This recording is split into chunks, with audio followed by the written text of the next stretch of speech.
Hello guys, welcome back to another video. இன்னைக்கு இந்த வீடியோவில் எதை பற்றி பார்க்க போகிறோம்னு சொல்லி பார்த்தீங்கன்னா, நம்ம மம்முக்காவுடைய கலன் காவல் மூவிலேருந்து பார்த்தீங்கன்னா சீன் 1 தான் இன்னைக்கு வந்து ரியாக்ட் பண்ண போகிறோம். இதுக்கு முன்னாடி வந்து நம்ம எக்கோ மூவி ஃபுல் மூவி நம்ம ரியாக்ட் பண்ணி அப்லோட் பண்ணியிருக்கோம். பார்க்காதவங்க கண்டிப்பாக போய் செக் பண்ணி பாருங்கள். ஒரு சஸ்பென்ஸ் த்ரில்லரான ஒரு மூவி. அது வந்து சரியாக வந்து எனக்கு வந்து மலையாளத்தில் பார்க்கும்போது வந்து சில இது லாங்குவேஜ் கம்யூனிகேஷன் வந்து வரும்ல, அதனால் வந்து சரியாக வந்து எனக்கு வந்து புரியல. அதனால் வந்து பார்த்திங்கன்னா நம்ம அன்பு சப்ஸ்கிரைபர் வந்து பார்த்திங்கன்னா கழுவி கழுவி வந்து ஊற்றுனாங்க. எனவே அதாவது வாங்கு பட்டா தான் அது வந்து தெரியும்னு சொல்லி சொல்லுவாங்கல்ல. அது வந்து நம்ம புரிஞ்சு வந்து பண்ணியிருக்கணும். எனிவே வந்து பார்த்தீங்கன்னா, இது வாயிலா வந்தீங்கன்னா சாரி கேட்டுக்கிறேன். நம்ம மம்முக்காவுக்கு வந்து நம்ம நெறைய மூவி நம்ம ரியாக்ட் பண்ணியிருக்கோம். நம்ம லாஸ்ட்டா வந்து நம்ம ஃபுல் மூவி நம்ம டர்போ தான் பண்ணியிருக்கோம். டர்போ வந்து செம்ம மூவி. அல்டிமேட்டா வந்து நம்ம மம்முக்கா வந்து விளையாண்டுருப்பாரு அதுல. நம்ம மம்முக்காவுக்கு நெறைய intro scene, fight scene, climax scene நெறைய மூவி நம்ம ரியாக்ட் பண்ணியிருக்கோம். காமெடின்னு வந்து நம்ம மம்முக்கா வந்து அதிகம் நம்ம ரியாக்ட் பண்ணல. மாஸ் இன்ட்ரோ சீனு ஆமா இது விட்டுட்டோமே ராஜாதி ராஜா. அடடா! அல்டிமேட்டா இன்ன வரைக்கும் வந்து பார்த்தீங்கன்னா, நம்ம சப்ஸ்கிரைபர் வந்து பார்த்துக்கிட்டு தான் இருக்காங்க. அது அப்புறமா செம்ம ஃபைட் அது. அடிக்கடி நான் வந்து அந்த ராஜராஜா வந்து அவரு ச இது அதாவது ஜோ ஜார்ஜ் இவரும் வந்து கார்ல வந்து போயிட்டு இருப்பாங்க. சொல்லுவாரு. ஆ என்னமோ வந்து சொல்லுவாரு. மச்சான் ஓட்டமா ஓடணும், ரெடியா இருந்துக்குங்க அப்படின்னு வந்து சொல்லுவாரு. 1, 2 அப்படிங்கிற டப்புன்னு இவரு வந்து ஓடிருவாரு. ஓடிக்கிட்டே இருப்பாரு. வந்து பார்த்தீங்கன்னா, பின்னாடி ஏர்ல 2 பேரும் வந்து விழுவாங்க. செம்ம சீனா இருக்கும். அது போய் பாருங்க. செக் பண்ணி பாருங்க. நெறைய பேர் வந்து பார்த்துருப்பீங்க. இருந்தாலும் நான் வந்து சொல்றேன். ஓகே, இந்த வந்து வீடியோ போய் பார்த்துட்டு அதுக்கப்புறம் அத பத்தி பேசுவோம். வீடியோக்குள்ள பார்த்துக்கு முன்னாடி இன்னும் நீங்க நம்ம சேனல் சப்ஸ்கிரைப் பண்ணா தயவு செய்து சப்ஸ்கிரைப் பண்ணி சப்போர்ட் பண்ணுங்க. மறக்காம இந்த வீடியோவுக்கு லைக் பண்ணுங்க. இப்போ வாங்க வீடியோக்குள்ள போலாம்.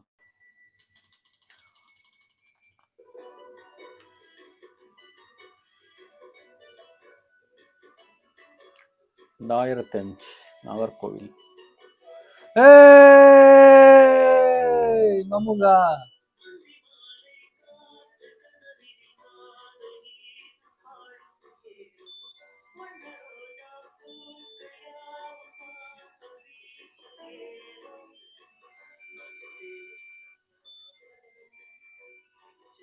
ഹലോ. Okay sir. അതൊന്നും പ്രശ്നമില്ല സാർ. ഞാൻ ഉടനെ പറയാം. ശരി. കുമാർ സാറായിരുന്നു. ഞാൻ അർജന്റായിട്ട് അവിടെ വരെ ചെല്ലണമെന്ന്. ഇനിയാ? ഓ, അങ്ങേര് പറഞ്ഞ പിന്നെ എന്തിനാ? ഞാൻ അവിടെ വരെ ഒന്ന് പോയി നോക്കട്ടെ. അപ്പൊ ഇന്നിനി നിങ്ങൾ പോയിട്ട് വരൂലേ? ഞാൻ അവിടെ ചെന്നിട്ട് വിളിക്കാം.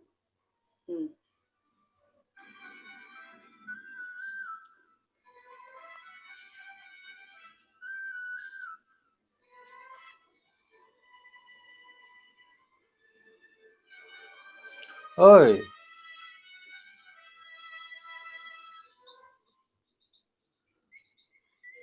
എന്നാ നീ പറഞ്ഞിട്ട് അറിഞ്ഞാത്ത എന്തര്? അത് പിന്നെ ദീപ് നാളെ വരുന്ന വൈകുന്നേരം അമ്മ പറഞ്ഞു. അവൻ വീട്ടിലുണ്ടെ പിന്നെ ഇതൊന്നും നടക്കില്ല. ഇങ്ങനെ ഇറങ്ങി വരാനൊന്നും പറ്റില്ല. അതാ പിന്നെ ഞാൻ ഇപ്പൊ തന്നെ ഇറങ്ങി വരാന്ന് വെച്ചു. ഓ, ഞാൻ റൂം അടുത്ത ആഴ്ചക്കായിരുന്നു പറഞ്ഞിരുന്നത്. ഇതിപ്പോ അർജന്റാന്ന് പറഞ്ഞപ്പോ തരാന്ന് പറഞ്ഞിട്ടുണ്ട്. ആ വീട്ടിലെ കാര്യം പിന്നെ അന്വേഷിച്ചായിരുന്നു. അതൊക്കെ പറഞ്ഞു വെച്ചിട്ടുണ്ട്.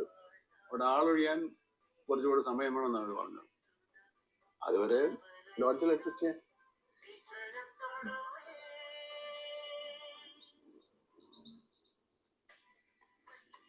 അവളോട് ഡൈവേഴ്സിന്റെ കാര്യം പറയണതാണ് ചടങ്ങ്. അവളോട് ഇതുവരെ ഒന്നും പറഞ്ഞിട്ടില്ല. നീ വീട്ടിൽ എഴുത്തൊക്കെ എഴുതി വെച്ചിട്ട് തന്നെ ഇറങ്ങിയത്?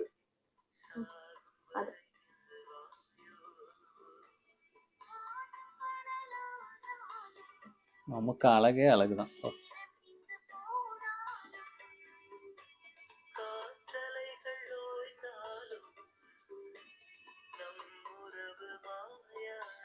குமாரன்ட்டு வந்து இவங்க கூட சுத்திக்கிட்டு இருக்காரு.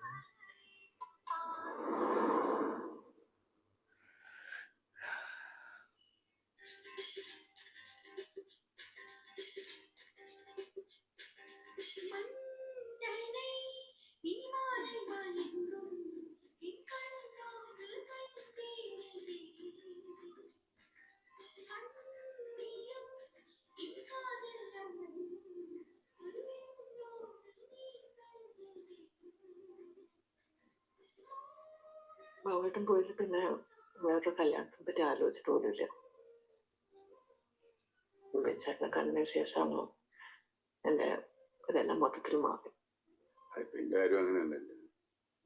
ഒരാൾക്ക് ഭാര്യയും പിള്ളേരുമായിട്ട് ജീവിച്ചിട്ട് ഞാനല്ലേ ഇപ്പൊ നിന്റെ കൂടെ വന്ന് കിടക്കുന്നത്. അതിലൊന്നും അവന് വിഷമമുണ്ട്. നിനക്ക് എന്തിനാ വന്നത്?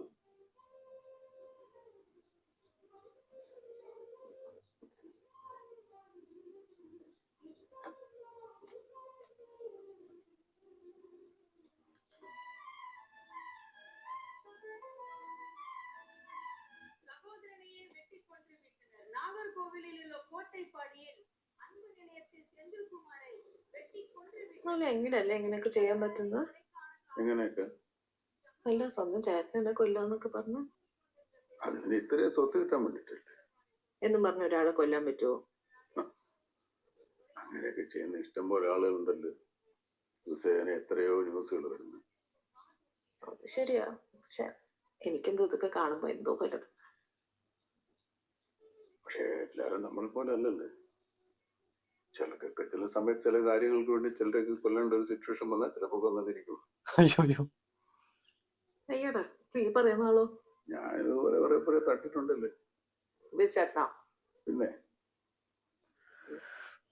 അല്ല പാമ്പിനെ വലിയുന്നായിരിക്കും. പാമ്പ്. ഞാനൊരു ഉദാഹരണം പറയാം. എന്റെ ഭാര്യയില്ലേ അനിത, അവള് സാമാന്യ സുന്ദരിയൊക്കെയാണ്, ആളും വലിയ കുഴപ്പമില്ല. എന്റെ പിള്ളേരെ എനിക്ക് വലിയ കാര്യമാണ്. നമ്മുടെ ഇന്ന് വന്ന വണ്ടിയില്ലേ ഹോണ്ട, അതെനിക്ക് ജീവനാണ്.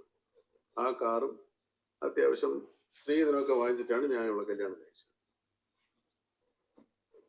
അവിടെ ഡൈവേഴ്സ് ചെയ്യുന്നതിനേക്കാൾ നിന്നെ അങ്ങ് ഉപേക്ഷിക്കുന്നതാണ് നല്ലതെന്ന് ഞാൻ വിചാരിച്ച അതെന്തിനാണ് തെറ്റ്? അത് നിന്നെ കൊല്ലേണ്ട കാര്യമൊന്നുമില്ലല്ലോ. കാര്യം പറഞ്ഞ പോലെ ഞാൻ മാറിത്തരില്ലേ? അങ്ങനെ നീ മാറിത്തരുമോ? പിന്നല്ലേ. ഓ, എന്നാൽ നീ അങ്ങനെ മാറി തന്നാലും എന്നെ കൊല്ലുമ്പോ കിട്ടുന്ന ഒരു സുഖം ഉണ്ടല്ലേ, അത് കിട്ടൂല. അതെന്ത് സുഖം? അതറിയില്ലേ? ഇപ്പൊ നമ്മുടെ ദേഹത്ത് ഒരു കൊതു വന്നിരുന്നു വെച്ച് അത് നമ്മളിങ്ങനെ തച്ചു കൊല്ലുമ്പോ ഒരു സുഖം കിട്ടും. കറി വെക്കാൻ കോഴിയെ കൊല്ലൂലേ, അപ്പൊ ഒരു സുഖം. പക്ഷെ കൊത്താൻ വരുന്ന പാമ്പിനെ അടിച്ചു കൊല്ലുമ്പോ അതിൽ കൂടുതൽ സുഖം കിട്ടും. അതെന്താ കാരണം? റിസ്ക് കൂടുമ്പോ സുഖവും കൂടും. ഏറ്റവും കൂടുതൽ സുഖം കിട്ടുന്നത് എന്തിനെ കൊല്ലുമ്പോഴാണല്ലോ? ഇപ്പൊ വരുന്ന ആനയെ കൊല്ലുമ്പോന്നായിരിക്കും പറയുന്നത്. അല്ല, ഏറ്റവും കൂടുതൽ സുഖം കിട്ടുന്നത് മനുഷ്യനെ കൊല്ലുമ്പോൾ. അപ്പൊ എന്നെ ഇപ്പൊ കൊല്ലാൻ പോവാന്നാണോ പറഞ്ഞു വരുന്നത്? പിന്നല്ലാതെ. കൊല്ലാൻ ഞാൻ നിന്നിട്ട് വേണ്ടേ? അതൊക്കെ വളരെ ഈസി അല്ലേ. അതെങ്ങനെ?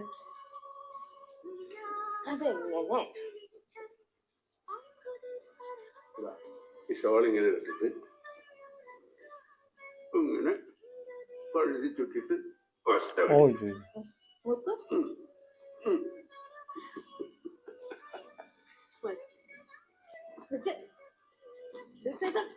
അയ്യോ അയ്യോ ഓ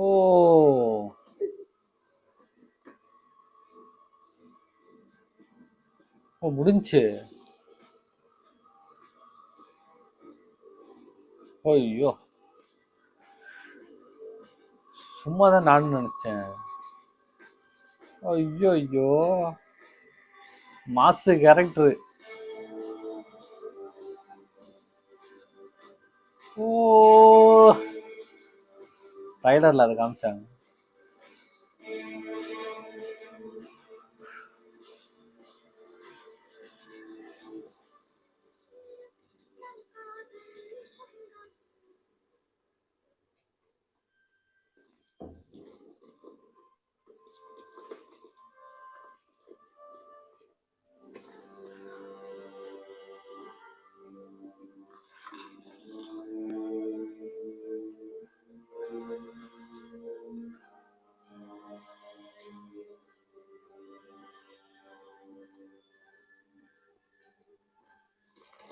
ஐயோ போச்சு.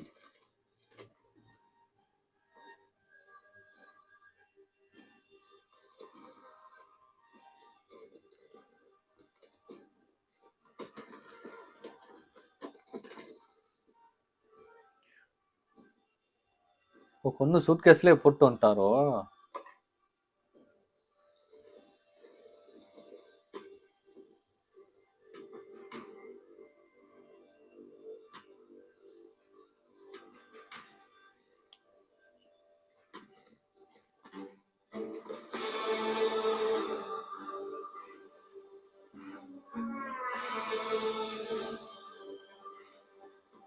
ஐயோ.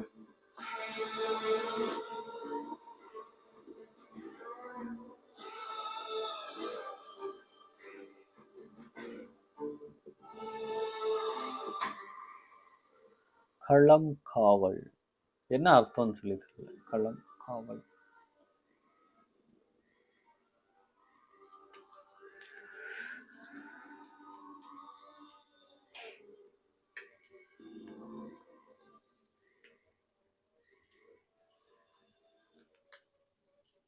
ஓ, நம்ம மம்முக்கா ப்ரொடியூஸ் பண்ணிருக்கோம்.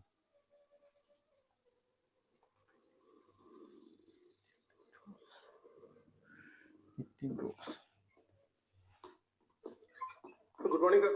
ആ എന്താടോ രാവിലെ? സാറേ ഞാൻ ആ കോട്ടായിക്കോണത്തെ കമ്മ്യൂണൽ റൈറ്റിന്റെ ഒരു സ്റ്റാറ്റസ് അറിയാൻ വേണ്ടിയായിരുന്നു. അവിടുത്തെ ഇഷ്യൂസ് ഒക്കെ സോൾവ് ആയല്ലോ, അവിടെ ഇപ്പൊ ഒരു പ്രോബ്ലം ഇല്ല. അല്ല സാർ, അവിടെ ഇനി ഒരു പ്രശ്നം നടക്കാൻ സാധ്യതയുണ്ടെന്ന് നമ്മുടെ ലോക്കൽ റിപ്പോർട്ടർ പറഞ്ഞു.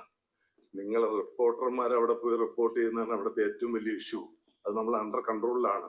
പിന്നെ അവിടുത്തെ കാര്യങ്ങൾ മനസ്സിലാക്കുന്നതിന് വേണ്ടി ഞാൻ ഒരാളിനെ പോസ്റ്റ് ചെയ്തിട്ടുണ്ട്. ഓ, ആരെയാണ് സാർ? പൊതുവെ എല്ലാ കാര്യങ്ങളും അങ്ങനെ ഡീറ്റെയിൽ ആയിട്ട് പറയാൻ പറ്റില്ല. ഒരു കാര്യം ചെയ്യണേ, നാളെ രാവിലെ ഇവിടെ. അല്ല, സ്പെഷ്യൽ ബ്രാഞ്ച് എന്താണെന്ന് മാത്രം ഒന്ന് അറിഞ്ഞിരുന്നെങ്കിൽ. എന്റെ പൊന്ന് പ്രദീപ്, എവിടെ നിന്നാണെന്ന് അറിഞ്ഞിട്ട് ഒരു കാര്യവുമില്ല. പിന്നെ നീ സോപ്പിട്ട് ചോദിച്ചെന്നും പറഞ്ഞാൽ അവിടെ ഒന്നും ഒരു സ്കൂപ്പും കിട്ടാൻ പോകുന്നില്ല. എന്താ സാറേ, നത്തിനെയാണോ വിട്ടിട്ടുള്ളത്?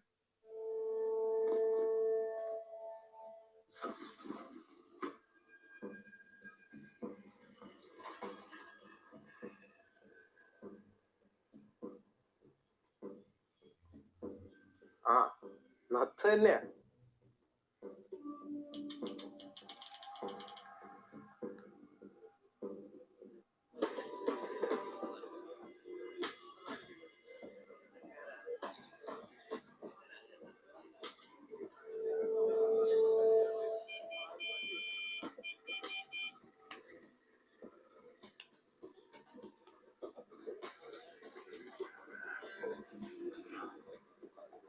ഈ നാട്ട്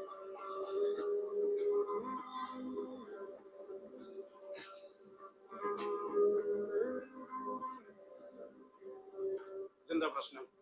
ആ പാർട്ടിയിലെ കോറിയുടെ പ്രശ്നം. ഓ, പക്ഷേ ബാബു സാറല്ലേ? ഉണ്ട്. നിങ്ങളാര്? ഞാൻ തിരുവനന്തപുരത്ത് നിന്ന് വരുന്നതാ. ഈ വർഗീയലകളെ ഒന്ന് അന്വേഷിക്കാൻ വന്നതാ.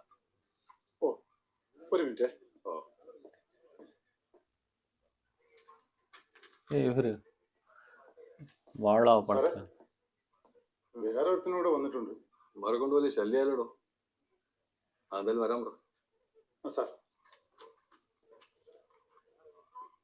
സാറേ, അങ്ങനെ വാ.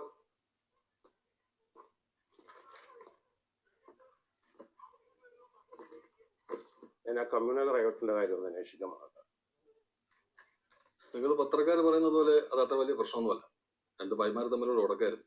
അത് ഞങ്ങൾ സോൾവ് ചെയ്യുകയും ചെയ്തു. എനിക്ക് ആ എഫ്ഐആറിന്റെ കോപ്പി ഒന്ന് വേണമായിരുന്നു.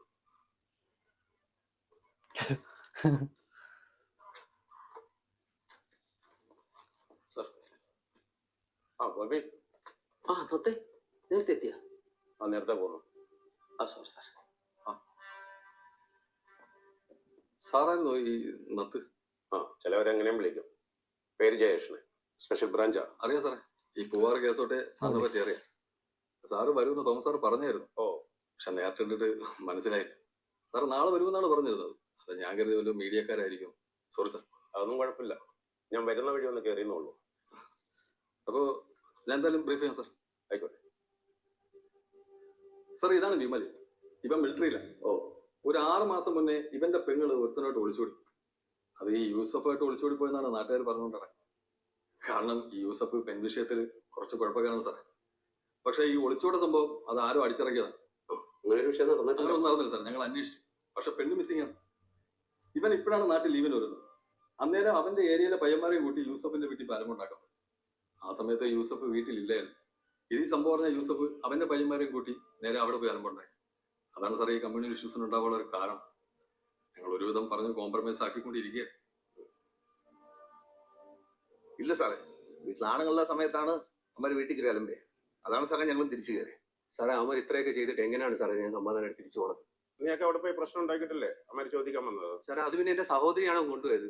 അവർക്ക് ഇത്രയും പ്രായമായിട്ടും കല്യാണം നടക്കാത്തതിന്റെ പേര് നാട്ടുകാരെ സംസാരം കളിയാക്കലും കേട്ട് മടുത്തിട്ടാണ് ഞാൻ പട്ടാളത്തിൽ പോണത്. അവിടെ നിന്ന് ഉണ്ടാക്കുന്ന പൈസ കൊണ്ട് എങ്ങനെയെങ്കിലും അവളെ കല്യാണം നടത്താമെന്ന് വിചാരിച്ചാണ് ഞാൻ. പിന്നെ എങ്ങനെയാ സാറേ ഞാൻ ചുമ്മാ ഇരിക്കുന്നത്? സത്യമായിട്ട് സാറേ എനിക്ക് പെണ്ണെ പരിചയം പോലും ഇല്ല.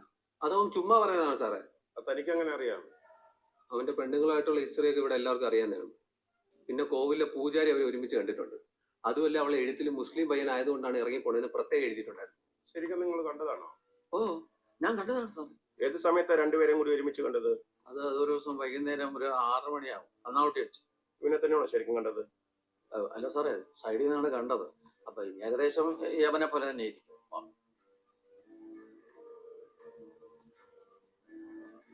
പിന്നെ കേസിനെ ഫോളോ ഒന്നും ഉണ്ടായില്ലല്ലേ? സാറിന് അറിയില്ല സാർ, വീട്ടിൽ നിന്ന് കത്ത് കിട്ടിയപ്പോൾ തന്നെ മനസ്സിലായി പെണ്ണ് ഒളിച്ചോടി പോയതാണ്. പിന്നെ അതിനു വേണ്ടി സമയം കളഞ്ഞില്ല. പക്ഷെ പിന്നെ പ്രശ്നം ഉണ്ടായപ്പോഴും നമ്മൾ സൈബർ സെല്ലിൽ അറിയിച്ചിട്ടുണ്ടായിരുന്നു സാർ. അവിടുന്ന് റിപ്ലൈ ഒന്നും വന്നിട്ടില്ല. എന്തായാലും ഫോട്ടോഗ്രാഫ്സ് എല്ലാവർക്കും ഒരു ഫാക്സ് സൈബർ സെല്ലിൽ ഞാൻ ഓപ്പറേറ്റ് ചെയ്യാം. എന്റെ പെങ്ങളെ ജീവിതം എങ്ങനെയാണ് ഞാൻ ഇടപെടാതിരിക്കുന്നത്? ഇവിടെ ഞങ്ങൾക്ക് മനസ്സിലാകുന്നുണ്ട്. പക്ഷെ ശനി ഇടത്തിയാടി മണ്ടത്തരം കാണിച്ചാൽ തല്ലും കൊണ്ട് ബാധിക്കാൻ വേണ്ടി കുടുംബത്തിന്. വിമലയുടെ ഫോൺ മൊത്തം ചെക്ക് ചെയ്തിട്ടാണ് ഞങ്ങൾ ഈ പറയണത്. വിമല പോയ അതേ ദിവസം തന്നെയാണ് ഈ ഫോൺ ഓഫ് ആകുന്നത്. കുറച്ച് ദിവസം കണ്ടിട്ട് അത് വീണ്ടും ഓണായി. പക്ഷേ വിമല ഇവിടുന്ന് പോകുന്നതിന് കുറച്ച് നാൾ മുമ്പ് തൊട്ട് അവളുടെ ഫോണിലോട്ട് എടുത്ത് സ്ഥിരമായിട്ട് വിളിച്ചോണ്ടിരുന്നു. ഇത് തമിഴ്നാട്ടിലെ ആറ്റൂരിലുള്ള ഒരു പയ്യനാണ്. അല്ലെ താൻ വിചാരിക്കുന്ന പോലെ യൂസഫ് അല്ല. മനസ്സിലായോ? പിന്നെ പൂജാരി രണ്ടുപേരും കൂടി ഒരുമിച്ച് കണ്ടെന്ന് പറഞ്ഞ ദിവസം യൂസഫ് ഇവിടെ തന്നെ ഉണ്ടായിരുന്നു. പക്ഷെ ആറ്റൂരിലെ ഈ പയ്യൻ തന്റെ പെങ്ങളുടെ കൂടെ ഉണ്ടായിരുന്നു. മറ്റൊരു കാര്യം, തന്റെ പെങ്ങൾ ഇവിടുന്ന് ഇറങ്ങിപ്പോയത് നേരെ തിരുനെൽവേലിക്കാണ്. ആ സമയത്തും യൂസഫ് ഇവിടെ ഉണ്ട്. പക്ഷെ ഈ പയ്യൻ തന്റെ പെങ്ങൾക്ക് വേണ്ടി തിരുനെൽവേലിയിൽ വെയിറ്റ് ചെയ്യായിരുന്നു. പക്ഷെ പൂജാരി അവനെ കണ്ടതാണ് സാറേ. കേട്ടോ, നേരെ ചൊവ്വ മുഖം പോലും കാണാതെ അയാൾ ഈ പറയണത്. ഇപ്പൊ സാർ എന്റെ എന്നാണ് പറയണത്? ഈ കേസിൽ എന്തായാലും യൂസഫ് നിരപരാധിയാണ്. തെറ്റ് നിങ്ങളുടെ ഭാഗത്താണ്. ഞാൻ ഒരു കാര്യം പറയാം, ആവശ്യമില്ലാത്ത പ്രശ്നം ഞാൻ അവിടെ പോയി ഉണ്ടാക്കരുത്. സാർ പറയണമെന്ന് എനിക്ക് മനസ്സിലായി. പക്ഷെ എന്നാലും ആ പറഞ്ഞ പയ്യനെ എനിക്ക് കിട്ടണം സാറേ. അതൊക്കെ ഞങ്ങളും നോക്കിക്കൊള്ളാം.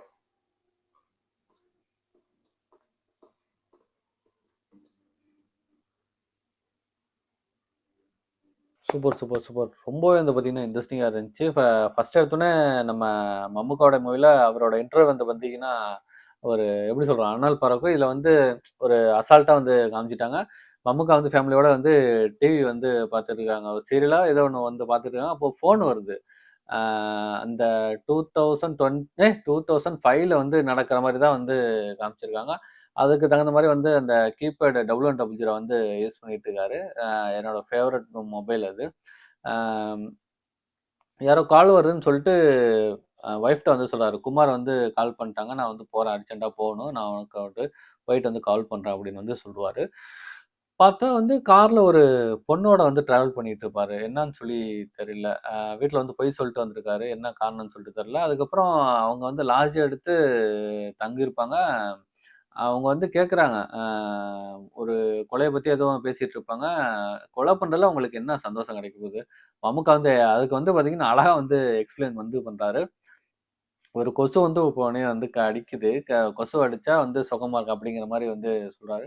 நல்ல நல்ல டெஃபினிஷன் வந்து சொல்றாரு. அது அவங்களுக்குள்ள வந்து ஒரு அண்டர்ஸ்டாண்டிங் இல்லையா என்னன்னு சொல்லிட்டு தெரியல. அவர் என்ன பண்றாரு, டக்குன்னு அதனால வந்து கொல்றது உள்ளதுலயே வந்து பார்த்தீங்கன்னா, சுவாரஸ்யம் வந்து கொல்றதுல தான் அப்படிங்கிற மாரி வந்து சொல்லுவாரு. இப்ப உன்ன கூட வந்து இது பண்ணலாம். என்னைய பண்ணிரு அப்படின்னு சொல்லும்போது வந்து டக்குன்னு வந்து பார்த்தீங்கன்னா, கழுத்த நெரிச்சு கொன்னுட்டாரு. நான் எதிரே பார்க்கல. எதுக்கு கூட்டிட்டு வந்தாரு, எதுக்கு கொன்னாருன்னு தெரியல. அவங்கள வந்து பேக்ல அள்ளி போட்டு தூக்கிட்டு போயிட்டாரு. அடுத்து வந்து நம்ம விநாயகன் சார் வந்து வராரு. அவரு இன்வெஸ்டிகேஷன் ஏதோ ஒரு பஞ்சாயத்து வந்து விசாரிக்கிறாங்க. என்ன நடக்க போகுது என்னன்னு சொல்லிட்டு தெரியல. ஃபர்ஸ்ட் எடுத்தோனே மம்முக்கா வந்து நெகட்டிவ், எனக்கு தெரிஞ்சு மம்முக்கா வந்து நெகட்டிவ் ரோல் இதுல தான் வந்து பண்றாருன்னு சொல்லிட்டு நினைக்கிறேன். ஃபர்ஸ்ட் எடுத்தோனே என்ன சம்மந்தமே இல்லாம வந்து கொன்றுருக்காரு. போக போக தான் என்னன்னு சொல்லிட்டு தெரியும். ஓகே, இந்த வீடியோ வந்து கண்டிப்பா உங்களுக்கு பிடிக்கும்னு நினைக்கிறேன். பிடிச்சிருந்தா மறக்காம இந்த வீடியோவை லைக் பண்ணிட்டு சப்ஸ்கிரைப் பண்ணாம பார்த்தீங்கன்னா, தயவு செய்து சப்ஸ்கிரைப் பண்ணி சப்போர்ட் பண்ணுங்க. மறக்காம இந்த வீடியோவை லைக் பண்ணுங்க. இது போல நல்ல வீடியோவில் நெக்ஸ்ட் சந்திப்போம்.